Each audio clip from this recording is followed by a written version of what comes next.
Your headlines at 4 p.m. The matter against the 21-year-old murder accused has been postponed for 7 days in the Johannesburg Magistrates Court. Police Minister Bheki Cele engaged with the Stilfontein community outside Klerksdorp in the Northwest Province following the arrest of 20 alleged illegal miners by the Hawks. And Transnet labour unions are calling on their members to join the strike action without any fear. This after Transnet agreed to sign the picketing rules under the CCMA mediation. Coming to you live from Auckland Park here in Johannesburg, this is SABC News and tune into SA Today. I'm your host, Flo Ladrob. Welcome to the last hour then of the show. Let's take a look then at our stories.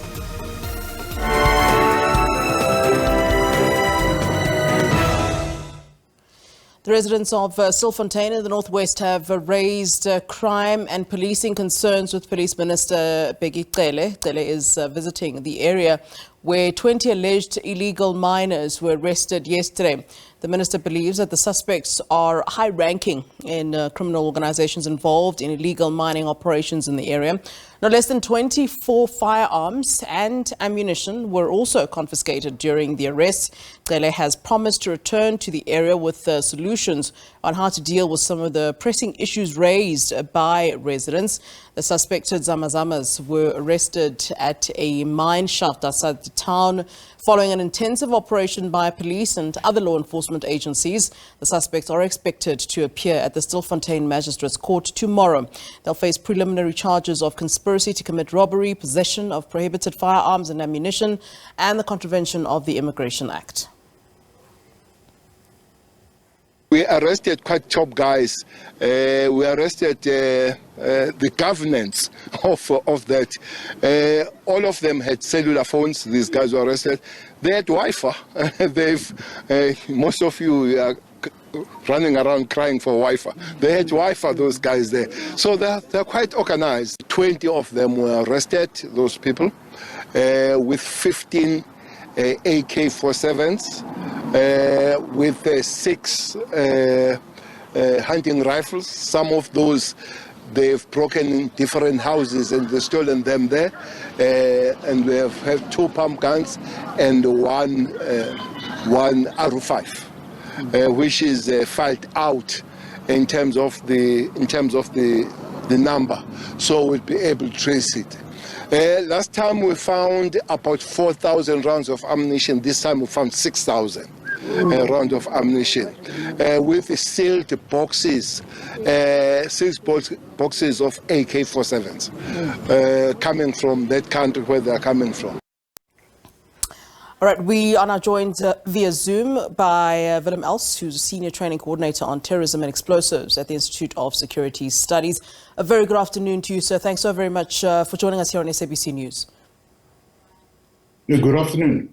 All right, let's start here. I mean, I thought it was quite interesting that the minister said that he believes that they've gotten, what he perceives to be the kingpins. How's one to know that? I mean, generally, those who get caught are those at the bottom, really, of the ranking when it comes to these sort of, and I'll call it organized crimes. You can correct me if I'm wrong. But how's the minister to know? I mean, the fact that they had, he mentions Wi-Fi, he mentions some ammunition.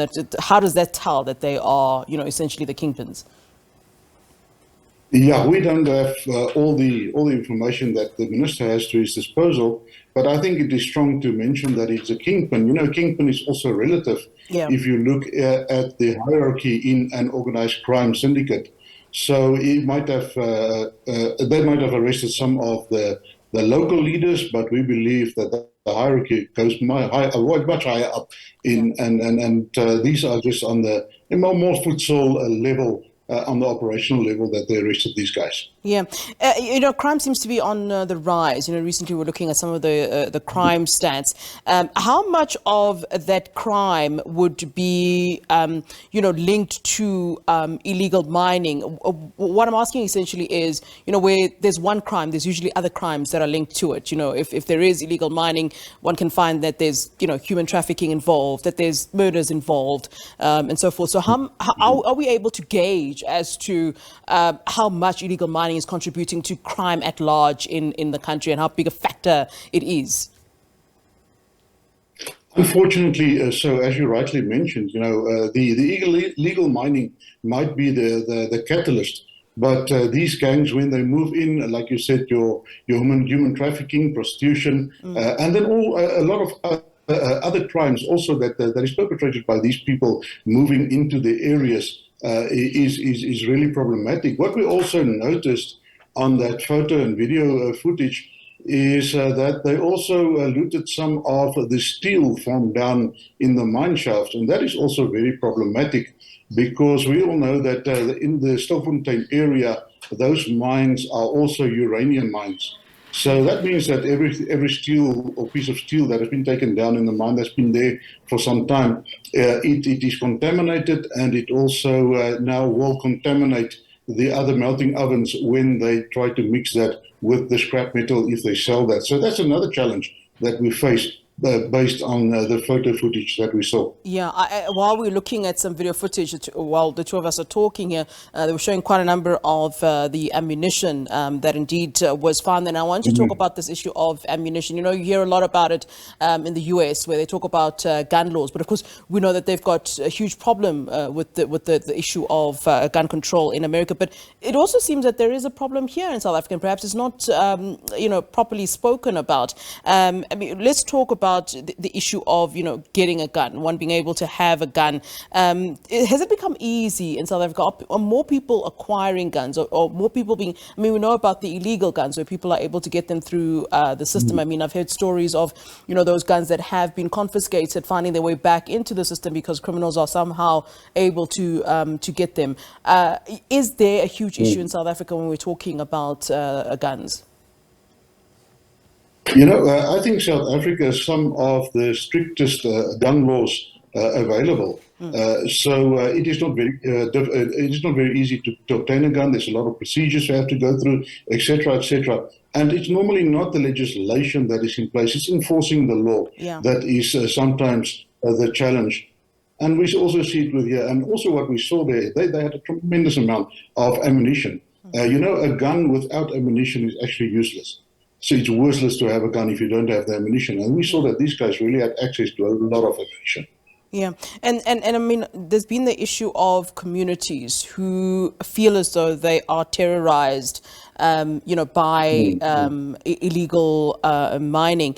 Then we need to start talking about effective policing, because on the back of that, they also complain about the fact that police aren't necessarily visible. And it's not as though the police don't know where illegal mining happens or where they operate.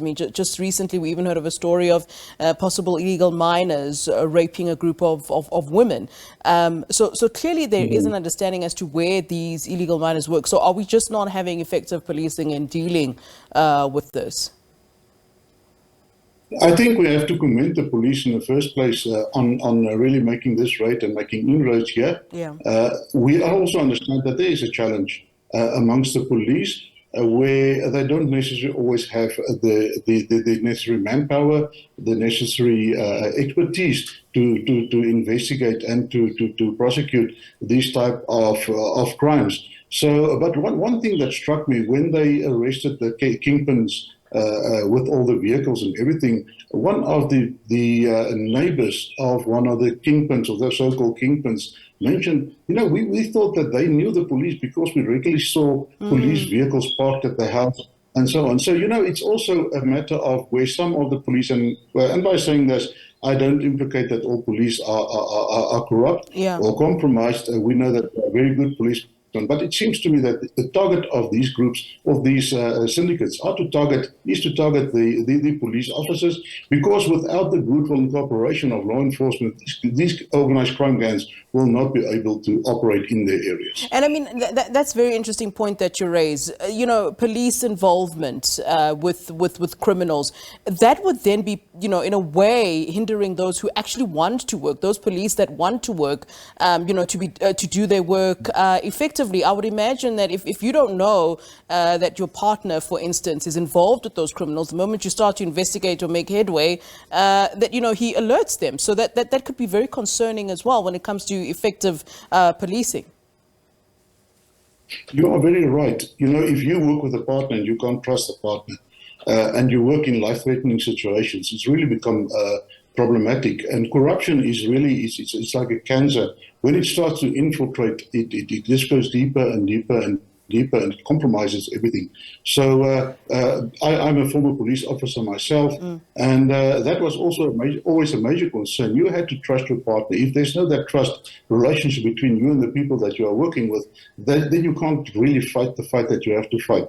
You always have to to think about what is going on behind you. You can't concentrate and focus on what you're supposed to do. And I feel a lot of pity for the policemen that are going straight and that are really trying to make a difference, having to work in these circumstances. All right, Willem Els, we appreciate your time and your input.